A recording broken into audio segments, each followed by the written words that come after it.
আসসালামু আলাইকুম প্রিয় দর্শক, সাদ্দামস ওয়ার্ল্ডে আপনাকে স্বাগতম। আজ আমরা কথা বলবো এমন একটি বিষয় নিয়ে যা এমপিওভুক্ত শিক্ষক কর্মচারীদের হৃদয়ে জমে থাকা এক যন্ত্রণার নাম। বাজেট ঘোষণার সময় বলা হয়েছিল বাড়ি ভাড়া, চিকিৎসা ও শ্রান্তি বিনোদন ভাতা বাড়বে। শিক্ষা উপদেষ্টা থেকে শুরু করে অর্থ উপদেষ্টা সবাই বলেছিলেন এই ভাতা বৃদ্ধি হবে জুলাই থেকেই। কিন্তু প্রশ্ন হলো, সেই প্রতিশ্রুতির বাস্তবায়ন কোথায়? কোথায় সেই প্রজ্ঞাপন?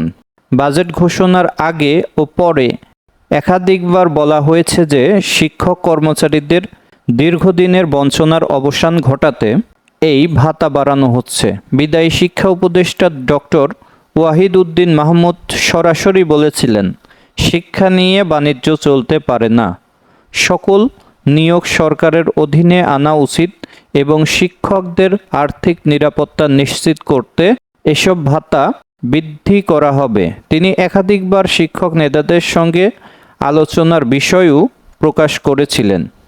অন্যদিকে অর্থ উপদেষ্টার পক্ষ থেকে ইঙ্গিত দেওয়া হয়েছে বাজেট পরিচালনার ব্যয় বাড়ছে কারণ কিছু নির্দিষ্ট ভাতা বাড়ানোর উদ্যোগ নেওয়া হচ্ছে।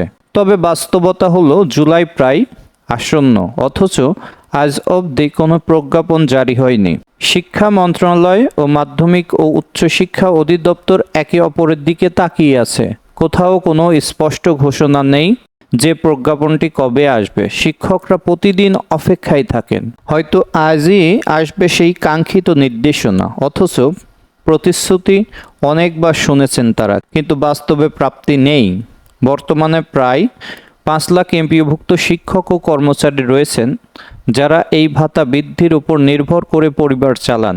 তাদের প্রত্যাশা ছিল অন্তত এবার সরকার প্রতিশ্রুতি রক্ষা করবে।